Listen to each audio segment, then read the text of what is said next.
tarde a todos. Sejam bem-vindos a mais uma aula da disciplina de microbiologia. Primeiro eu quero comentar com vocês a respeito da última atividade, né, que eu passei. Essa atividade, meninos, ela ainda está sendo corrigida, tá? Eu não finalizei as correções das atividades de vocês. Estarei corrigindo melhor ela hoje à noite, tá? E aí, assim que eu for corrigindo, eu já vou apontando alguns tópicos importantes a vocês, tá? Amanhã, lembrem que essa atividade que vocês fizeram, ela valeu 1,5 ponto, certo? Amanhã eu irei passar a nossa última atividade, que vai valer mais 1,5 ponto, totalizando os 3 pontos de atividade, tá? Então, amanhã vocês não irão acessar a plataforma, vocês vão dedicar o tempo de vocês à realização do estudo dirigido, correto? Bom, meninos, a hanseníase, ela é uma doença crônica granulomatosa, ou seja, ela é caracterizada principalmente pela presença de grânulos, né, por lesões granulares presentes na pele. E essas lesões, elas são causadas por um tipo de bactéria chamada Mycobacterium leprae, né? Ele recebe esse nome justamente pois a hanseníase foi conhecida, né, há muito tempo atrás, na antiguidade, como lepra, tá? Então, hanseníase e lepra correspondem à mesma doença. Esse bacilo, ele apresenta uma característica de alta infectividade, né? O que isso nos sugere que é um bacilo que tem capacidade de infectar um grande número de pessoas, mas também possui uma baixa patogenicidade, né? Então, apesar de muitas pessoas serem contaminadas, né, poucas dessas pessoas adoecem, tá? Em relação a esse adoecimento, ele vai depender das características do próprio bacilo, tá? Das características do hospedeiro, e também da relação, né, do hospedeiro e do bacilo no meio no qual eles estão inseridos, tá? Então, a característica, né, da hanseníase será dependente dessas condições. Então, como nós havíamos comentado, né, o agente etiológico da hanseníase é a Mycobacterium leprae, tá? É um bacilo intracelular obrigatório, então é um bacilo que permanece dentro das células, tá? E uma das suas características principais é a infecção de nervos periféricos. Então, o que vai acontecer? Essa bactéria, ao adentrar o organismo, ela vai infectar, em especial, os nervos periféricos. Por conta disso, né, por conta dessa característica, a gente consegue perceber que dos sinais e sintomas, né, observados na hanseníase é justamente a perda da sensibilidade, tá? Além das lesões, o paciente vai ter também perda de sensibilidade. O reservatório é o homem, tá? Ele é reconhecido como uma única fonte de infecção, embora possam ser identificados outros animais que podem naturalmente ser infectados. Modos de transmissão, como que ocorre, né, essa transmissão? A transmissão, ela ocorre através da eliminação dos bacilos, né? Os pacientes eliminam os bacilos, em especial através do trato respiratório. Então, a porta de saída e a porta de entrada a esses bacilos, preferencialmente, é o trato respiratório, tá? O período de incubação, né, ou seja, o contato com o micro-organismo até o início dos primeiros sintomas, ele é longo, né? A gente consegue perceber aqui a demora para o aparecimento dos primeiros sintomas, os quais podem durar de 2 até 7 anos. Peraí, gente, só um momento. Fred, assim não dá, Fred.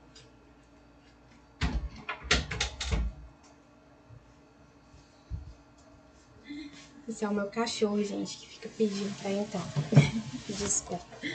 Bom, então o período de incubação, né, da hanseníase, a gente consegue perceber uma longa demora, né, para o aparecimento dos primeiros sintomas, que podem durar em média de 2 a 7 anos, sendo que em alguns casos, em alguns pacientes, esses sintomas eles podem apresentar em períodos mais curtos, de 7 meses, mas também em períodos mais longos, de até 10 anos.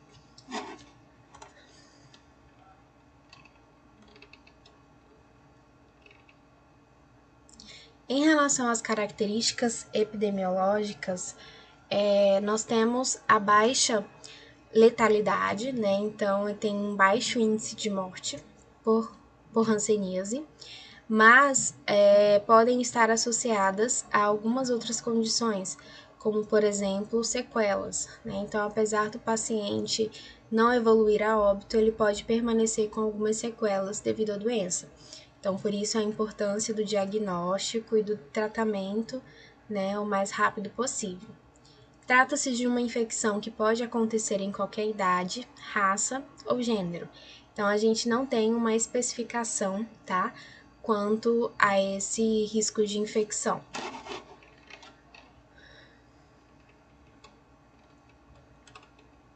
Bom, meninos, o diagnóstico inicial ele é clínico, né? Então, o médico ele vai conversar com o paciente, vai conhecer o seu histórico, né, o seu estado clínico e epidemiológico, analisar as condições de vida do paciente, analisar as suas lesões de pele, né, através de um exame chamado exame dermatoneurológico, onde o médico vai avaliar as características das lesões e também se o paciente tem alteração de sensibilidade, né, o comprometimento dos nervos periféricos. E a partir daí, né, em casos de suspeita desse comprometimento, pode-se fazer a solicitação de outros exames, né, para confirmação do quadro diagnóstico, mas é necessário uma avaliação, né, bem cautelosa do médico, ele tem que saber reconhecer a respeito dessas lesões, a respeito da importância desse teste dermatoneurológico, né, para saber se o paciente teve perda de sensibilidade ou não, e a partir daí encaminhar para análises mais específicas, tá? A classificação operacional do caso de hanseníase, visando o tratamento com poliquimioterapia, é baseado no número de lesões cutâneas, de acordo com os seguintes critérios. Então, conforme é feita essa análise, né, da hanseníase, o que acontece? A gente consegue avaliar as lesões do paciente e, a partir daí, classificá-los. Ele pode ser classificado em paucibacilar, quando ele apresentar até 5 lesões de pele, ou multibacilar, quando ele apresentar mais de 5 lesões de pele. Tá? Então, essa é uma classificação clínica, pode ser identificada por meio de uma análise do paciente, uma análise dermatológica, dermatoneurológica, tá? Dentre os diagnósticos laboratoriais, nós temos o exame baciloscópico, né, que é feita uma baciloscopia de pele, ou seja, um esfregaço, né, da pele, um fragmento da pele, analisado microscopicamente, tá, e identificado quanto à presença ou ausência do micro-organismo. Em caso que for possível, né, identificar a presença desses micro-organismos, então esse caso ele é classificado como multibacilar, tá?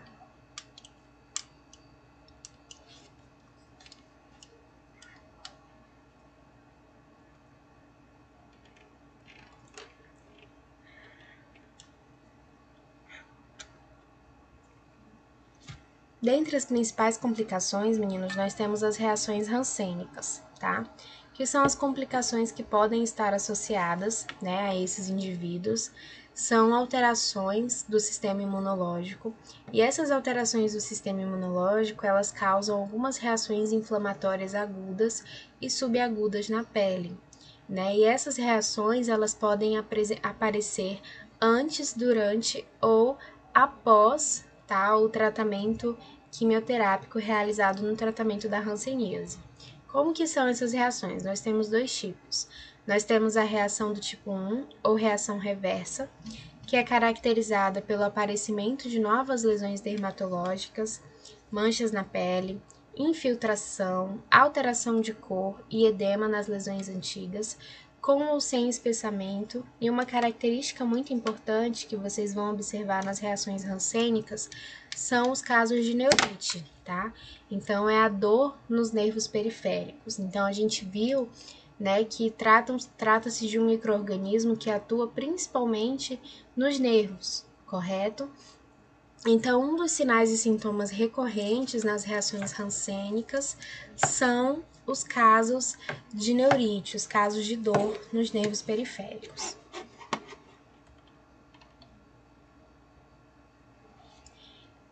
E por último, nós temos as reações do tipo 2, cuja manifestação clínica mais frequente é o eritema nodoso rancênico. Como que é essa reação do tipo 2? Ela é caracterizada pelo aparecimento de nódulos subcutâneos dolorosos, né? Então, no caso da reação do tipo 1, eram manchas, certo? Na reação do tipo 2, nós vamos ter a presença de nódulos, como se fossem pequenos tumores subcutâneos dolorosos, tá? E o aparecimento desses nódulos pode estar associado,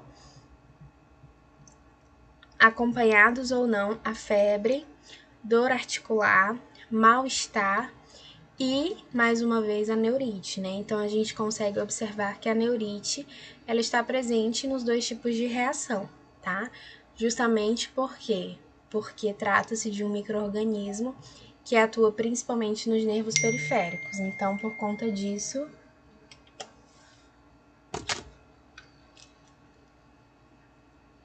Peraí, gente, que tem um aluno tentando entrar.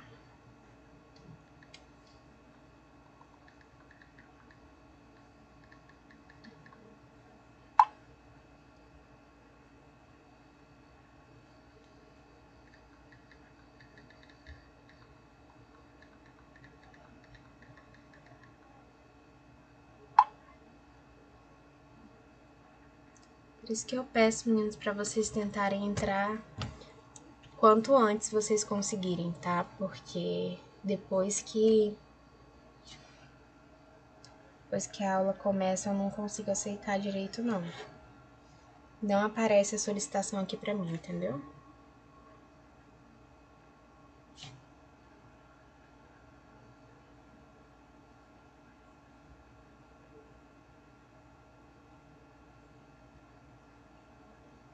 Sejam bem-vindos, meninos. É porque depois que a aula começa, não aparece mais a solicitação aqui pra mim, tá? Então, assim, por isso que eu peço para vocês tentarem se organizar ao máximo para tentar entrar um pouco antes da aula iniciar, que a aula inicia pontualmente às 3h30, tá? Eu só consigo ver aqui porque vocês mandaram mensagem, tá? Mas não aparece a solicitação. Depois que a aula inicia, não aparece mais a solicitação de alunos, tá? Então, vamos lá. Nós estamos estudando a respeito da hanseníase, tá, meninos? Então, né, a gente conseguiu observar aqui... Cadê? Até me perdi. Uma das características principais nesses tipos de reações rancênicas é a neurite, né? A neurite é a dor de nervos periféricos. Que é a dor nos nervos periféricos, né, caracterizado como neurite, tá? A gente consegue perceber esse tipo de reação tanto na reação tipo 1 quanto na reação tipo 2. Os estados reacionais, então essas complicações, são as principais causas de lesão nos nervos e também de incapacidade. Portanto, né, ele reafirma ainda mais a importância da realização de diagnóstico precoce, de início de tratamento precoce, tá? Justamente para evitar essas complicações, para evitar o aparecimento de novas sequelas. Quanto ao tratamento, meninos, os pacientes eles devem ser tratados em regime ambulatorial, tá? Isso significa que os pacientes eles não ficam internados, somente se for um caso grave, onde o paciente está tendo algumas reações, algumas complicações mais severas, mas, de modo geral, o paciente pode vir a ser tratado em casa e acompanhado pelos serviços básicos de saúde, pelos postos de saúde. Esses pacientes eles vão receber um tratamento através da combinação de alguns antibióticos, tá? Que nós chamamos de poliquimioterapia. Essa poliquimioterapia, ela tem como objetivo eliminar o bacilo e evitar a evolução da doença, né? Então, o objetivo do uso desses medicamentos é eliminar, matar o bacilo, né? Matar a micobactéria e evitar a evolução da doença, prevenindo incapacidade, deformidades por ela causadas e levando à cura. Então, quanto mais inicial, né, for diagnosticada essa doença, quanto mais no início for observado quanto as suas complicações e realizado seu tratamento de maneira adequada, melhor vai ser a resposta do paciente à cura, menos serão as complicações que ele irá enfrentar e principalmente, né, menores serão as sequelas, tá? Esses medicamentos, eles precisam ser ajustados conforme idade, conforme peso do paciente, tá?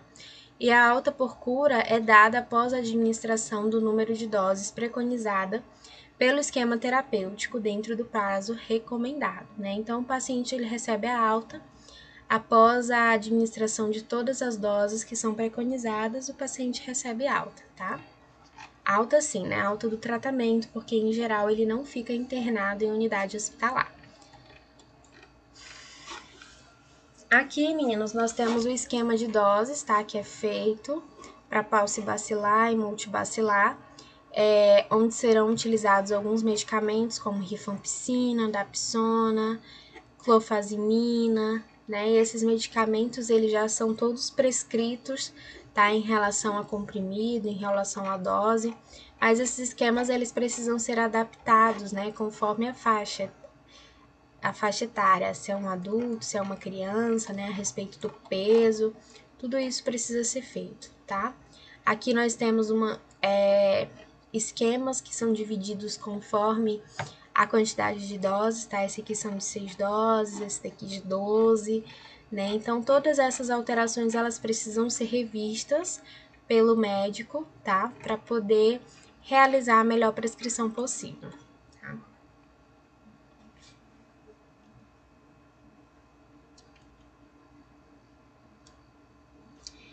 Em relação aos efeitos adversos, a gente pode observar que esses medicamentos eles podem causar diversos efeitos adversos, tá? Por isso a importância do uso conforme prescrição médica, né? Então o paciente ele tem que tomar todos os medicamentos conforme forem prescritos, tá bom?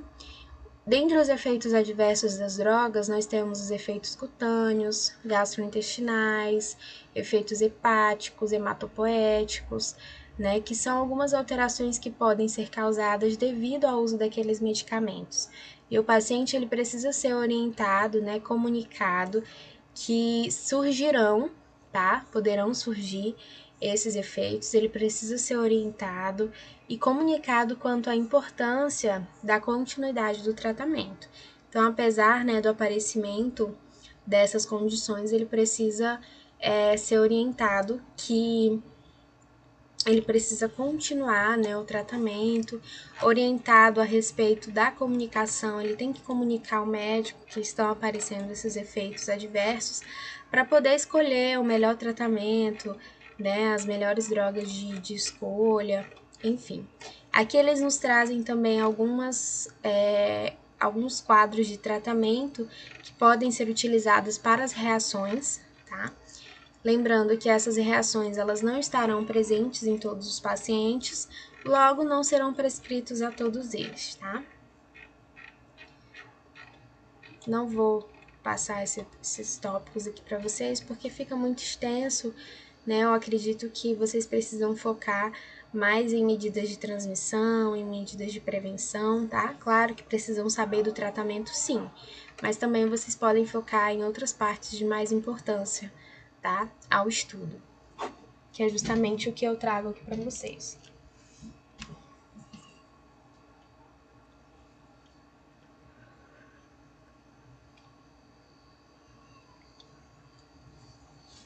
Em relação à vigilância epidemiológica, né, como vocês já devem imaginar, a hanseníase é uma doença de notificação compulsória, tá, em todo o território nacional e de investigação obrigatória. Então, Em casos de suspeita, em casos de confirmação, esse paciente ele já é notificado, tá? Em todo o território, em todos os estados, e a investigação ela também é obrigatória. Então, a partir do momento que você notifica esse paciente, você precisa acompanhar a evolução desse paciente, tá?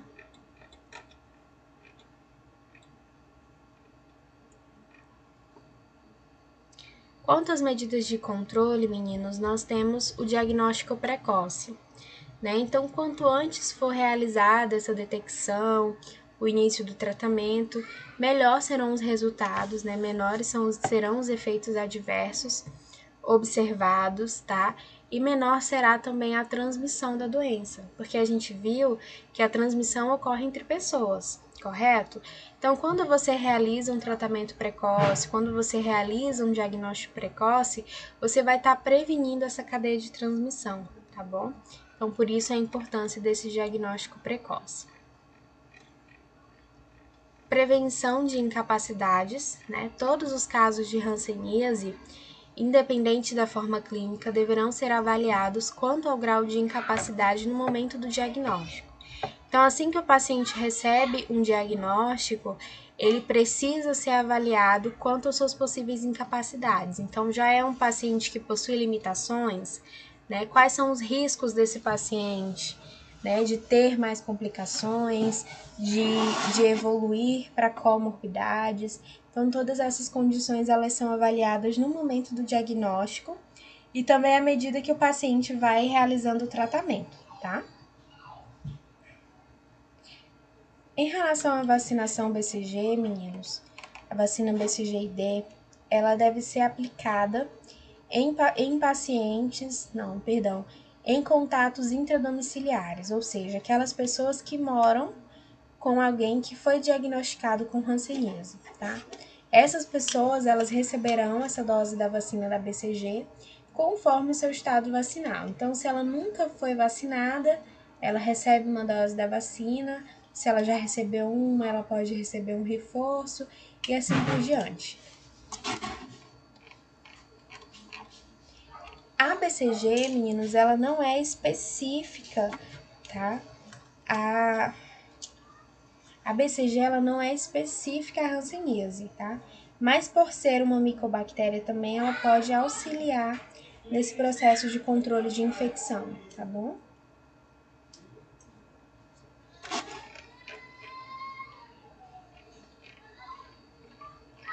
E um dos pontos principais que é a educação em saúde, né? A importância da comunicação e educação em saúde é um dos componentes estruturantes do Programa Nacional de Controle de Hanseníase. Então, nós precisamos, né, trabalhar a comunicação, trabalhar a educação permanente. O que significa essa educação permanente? É você estar a todo momento buscando informações, aprendendo, realizando cursos de aperfeiçoamento, todos os dias realizar a educação dos pacientes e assim por diante. E através de campanhas de mobilização social também, tá? Então, através dessas campanhas de mobilização social, a gente também pode trabalhar a respeito dessas condições, tá? Alguma pergunta sobre a hanseníase? Eu vou dar um minutinho para vocês absorverem aí, né? Só enquanto eu busco a água, tá? Pensem aí se alguém tiver alguma pergunta. Esse material já tá lá com vocês, tá?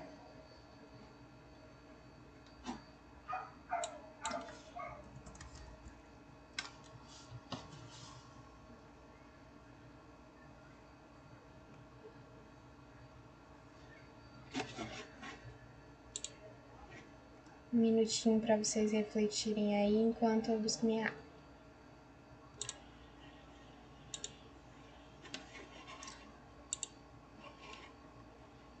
Já, tô me ouvindo? Parei um pouquinho para buscar água. Deixa eu ver vocês pensando aí na hanseníase antes da gente iniciar na tuberculose, tá?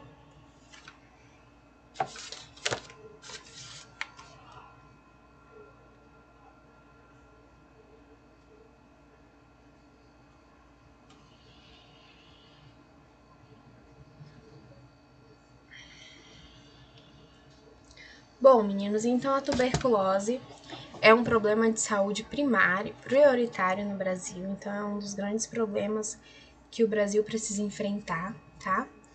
É um agravo que atinge a todos os grupos etários e indivíduos economicamente ativos, prioritariamente, tá? Entre os 15 e os 54 anos, especialmente os homens. É uma doença infecciosa que atinge principalmente os pulmões, mas também podem atingir outras regiões do corpo, tá? Então, por isso que a gente não existe a tuberculose somente nos pulmões. Tem a tuberculose ganglionar, tuberculose óssea e assim por diante, né? Até mesmo por se tratar de um processo infeccioso, a gente leva a nos entender que por se tratar de uma infecção pode atingir também determinar outras áreas do corpo, tá? E quem que causa, né? Vamos lá, quem é o principal agente etiológico, né? O causador da tuberculose? Bom, meninos, o principal agente, né? O agente causador aí da tuberculose, Mycobacterium tuberculosis, tá? Também podem estar presentes ou serem causadas por outras espécies, né? Esse complexo, né, ele é composto por diversas outras espécies, tá, da Mycobacterium e que também podem causar aí quadros patogênicos, tá? O principal reservatório, né, deste micro-organismo é o homem, mas também podem estar envolvidos outros animais, como por exemplo o gado bovino doente, alguns primatas, aves, tá? Outros mamíferos. Então, outros animais também podem estar envolvidos nesse processo de contaminação. A tuberculose, ela é transmitida de pessoa a pessoa, né? Então, essa transmissão, ela ocorre através do contato, tá? Ela ocorre de maneira direta, ou através do ar, como, por exemplo, por meio da fala, do espirro, da tosse, né? Então, à medida que uma pessoa que está com tuberculose pulmonar, né, liberando bacilos, à medida que essa pessoa fala, né, espirra, tosse, esses bacilos eles são liberados através do ar e uma outra pessoa pode acabar se contaminando, tá?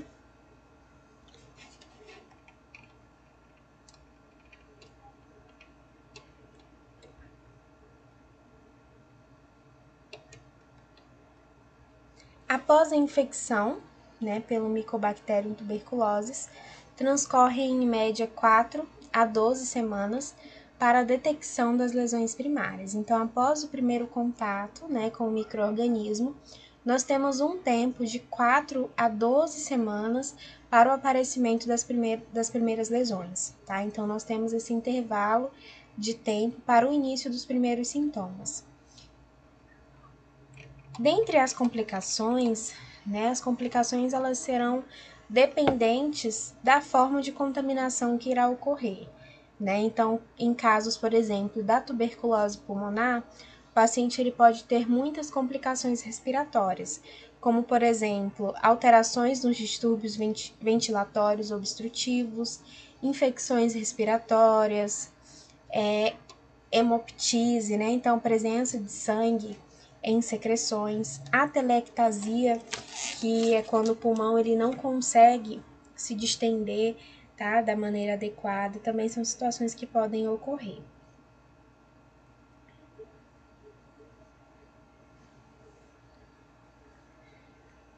Em relação ao diagnóstico, meninos, vocês vão ver que nós temos muitos métodos diagnósticos que podem ser utilizados, tá? Mas nós temos alguns específicos e que são realizados com maior frequência, como por exemplo a análise clínica. Nessa análise clínica, ela é baseada nos sintomas e na história epidemiológica do paciente. Então, o paciente chega para se consultar com o médico, né, conversa, diz os seus sintomas, quanto tempo ele está sentindo, tosse seca, tosse produtiva, há algumas semanas, né? Então, ele traz esse histórico ao médico, né, diz sobre os seus sinais e seus sintomas, e a partir daí o médico faz uma análise clínica, né, associada também a um exame físico. Então, esse exame físico é quando o médico vai, faz a ausculta pulmonar, né, do paciente, ausculta seus pulmões, e a partir daí nós temos um diagnóstico clínico. Ou o diagnóstico pode ser laboratorial, né, que são exames bacteriológicos, exames que identificam a presença de bactérias, tá, que podem ser, por exemplo, a baciloscopia direta do escarro, né. Esse exame nós temos a coleta, é um método simples, seguro, onde nós realizamos a coleta do escarro do paciente.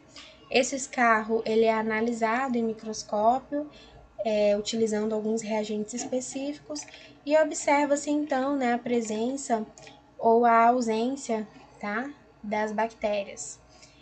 Podem ser associados, esse exame ele pode ser associado a uma radiografia de tórax, né, porque a pneumonia não, a tuberculose pulmonar, ela pode causar algumas lesões na região do pulmão do paciente. E através do exame de raio-x é possível identificar essas lesões, tá?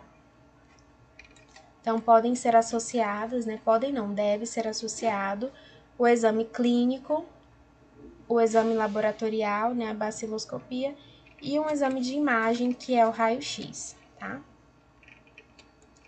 Nós temos alguns outros métodos, como por exemplo o método de cultura, tá? Nesse método de cultura, nós vamos colocar, né, pegar uma pequena amostra e colocar essa amostra em um meio de cultivo e observar os micro-organismos que ali irão crescer, né?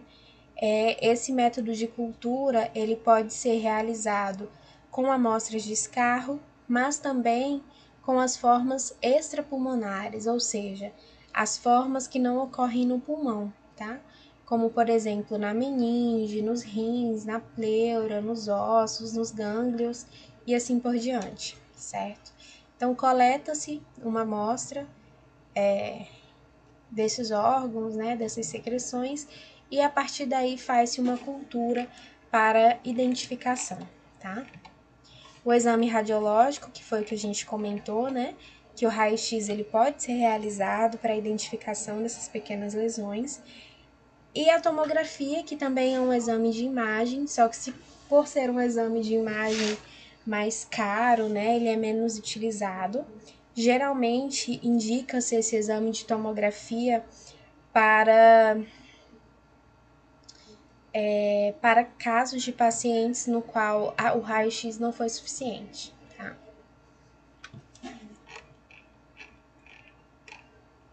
A broncoscopia, meninos, que é uma técnica semelhante a uma biópsia, tá? Onde faz uma punção aspirativa essa amostra que foi coletada é analisada, né? E a partir dessa análise a gente consegue saber, né, se nós temos a presença ou não de uma infecção. Em geral, essa broncoscopia, ela também pode ser indicada para outras formas da tuberculose, tá? Tuberculose extrapulmonar. E a prova tuberculínica, que é um método auxiliar, tá? Nesse caso, na prova tuberculínica, não sei se vocês já fizeram testes para alergia, né? Mas pega-se o antebraço e no antebraço faz pequenas punções, né? E faz a ingestão, a administração da tuberculina na via podérmica, não, intradérmica, tá? Na via intradérmica. E aí faz a ingestão dessa tuberculina e observa-se a reação que o organismo terá, né, diante dessa condição. Se vai ter uma resposta imune, se não vai ter uma resposta imune. É um teste bem simples que também pode ser realizado.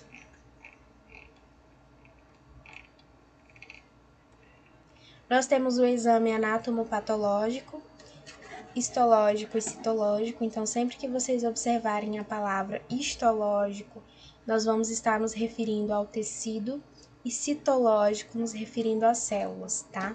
Então, no exame anatomopatológico, nós vamos avaliar tecidos e células. Em geral, indica-se a realização desse exame para formas extrapulmonares onde se realiza, né, a avaliação do tecido em que identificou aquele quadro infeccioso e também para saber, né, se se trata ou não de uma infecção por tuberculose. O exame bioquímico, que são exames utilizados também para casos de tuberculose extrapulmonar. O exame sorológico, né, que é para identificar a avaliação imunológica, né, a resposta imunológica, e em geral indica-se esse exame sorológico também como forma mais rápida, né, de diagnóstico. Uma observação importante que eu quero que vocês façam, né?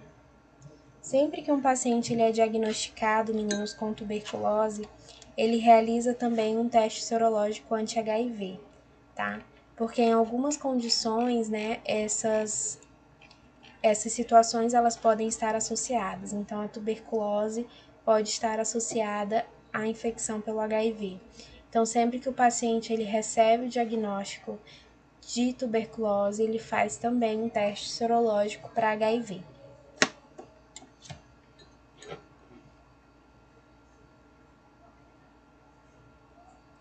Quanto ao tratamento, meninos, o tratamento ele também é feito em regime ambulatorial, tá? Ou seja, o paciente ele não fica internado no ambiente hospitalar, somente em casos mais graves, nos casos em que ele tá com alguma complicação, tá? Então, em geral, esse tratamento ele é feito, né, em ambulatório, em casa, tá? Supervisionado, então uma equipe de saúde da família supervisiona esse tratamento, realiza, né, a administração assistida, ou seja, um profissional de saúde vai lá na casa do paciente para ver ele tomando remédio, tá? E esse acompanhamento ele tem que ser feito pelo serviço de saúde mais próximo, né? Então, a equipe de saúde da família mais próxima a esse paciente é que realiza esse acompanhamento.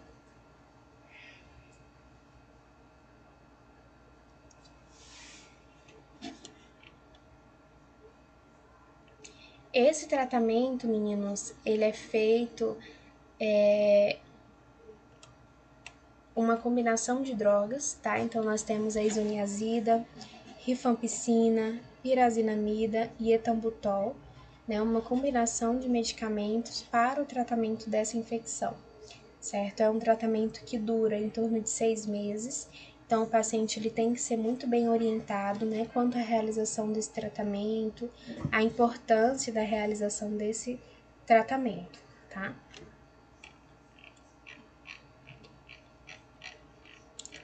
Quanto ao tratamento, nós temos duas fases, né? Nós temos a primeira fase, que é a fase de ataque, onde as 4 drogas preconizadas serão administradas em comprimidos compostos por dosagens fixas de rifampicina, 150 mg, isoniazida, 75 mg, pirazinamida, 400 mg e etambutol, de 275 mg. Já a segunda fase, nós temos drogas preconizadas que serão administradas em comprimidos com dosagens fixas de rifampicina, de 150 mg, e de isoniazida, de 75 mg.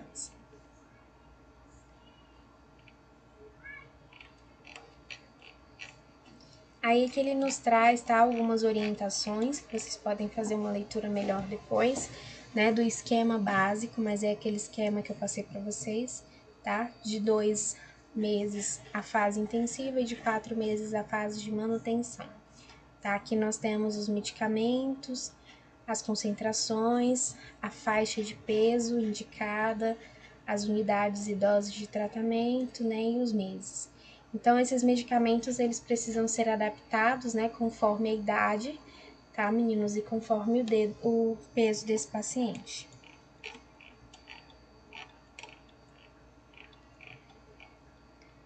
Aqui é um esquema básico para crianças, né? Então, essas crianças, elas também precisam receber um tratamento específico. Esquema para tuberculose meningoencefálica, então cada tipo de tuberculose também vai ter um esquema de tratamento ideal, tá? No caso, vejam só, né, dessa tuberculose, É uma tuberculose que atua na meninge, né? As meninges são camadas que estão presentes na nossa cabeça com o objetivo de proteção encefálica, né? Proteção do encéfalo, tá? Vejam, né? Que o tempo, né, de tratamento para essa tuberculose, nós temos a fase intensiva, que é de 2 meses, e a fase de manutenção de 7 meses, tá?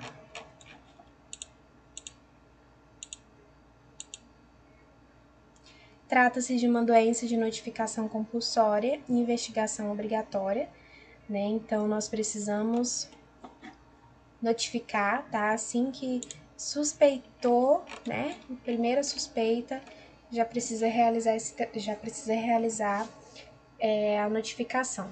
Quanto às medidas de controle, meninos, nós temos como principal diagnóstico e tratamento, tá? Então, por se tratar também de uma infecção direta, né, de uma contaminação entre pessoas, é ideal que as pessoas que foram diagnosticadas recebam um tratamento correto, no tempo correto, na dose correta, tá? Porque à medida que ela recebe o diagnóstico, que ela realiza o tratamento de maneira adequada, isso faz com que ocorra uma menor contaminação, né, de outras pessoas. Por isso a importância, tá, da realização desse acompanhamento. Controle de contatos, né? Então as pessoas que tiveram contato com esses pacientes, eles também precisam ser acompanhados, tá? Isolamento respiratório, né, para casos de pacientes que precisam ficar internados, eles não ficam internados na enfermaria comum, tá? Eles precisam ficar internados em um isolamento respiratório. A imunização, né? Então, a imunização principal da tuberculose é a vacina do BCG, que é uma vacina derivada da Mycobacterium bovis, tá? Que previne contra formas mais graves da tuberculose. No Brasil, essa vacina ela é indicada para crianças de 0 a 4 anos, tá? Sendo obrigatória para menores de 1 ano de idade. Existem algumas contraindicações que essa vacina não é feita na criança logo após ao nascer, como baixo peso, reações de pele, doenças graves, tá? Então, essas crianças não fazem uso da vacina assim que nascem, porque vocês vão acompanhar que nas maternidades em geral, né, não são todas, mas o bebê já sai da maternidade com a vacina, tá?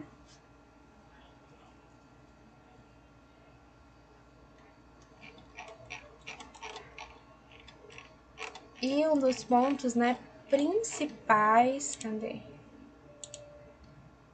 Que é a educação em saúde, né, meninos? Então a gente tem que trabalhar de forma bem direta essa educação em saúde, tá? Orientar, né, o paciente, comunicar quanto ao seu tratamento, quanto às medidas de prevenção, quanto à importância da vacinação, né? Então todas essas informações são pertinentes, tá? E precisam ser acompanhadas. Alguma pergunta?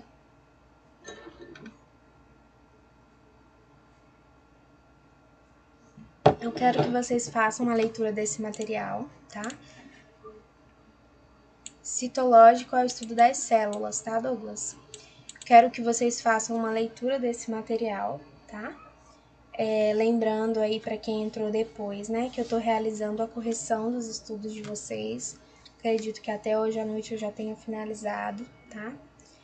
Porque amanhã vocês irão receber um outro estudo dirigido, né? Porque aquele nosso primeiro valeu 1,5 ponto, então está faltando uma atividade ainda para completar os 3 pontos de trabalho, tá?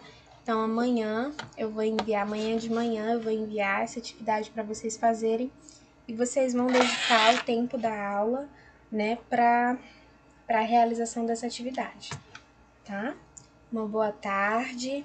Essa aula já foi gravada também, assim que possível, eu vou disponibilizar para vocês terem acesso e assistirem novamente.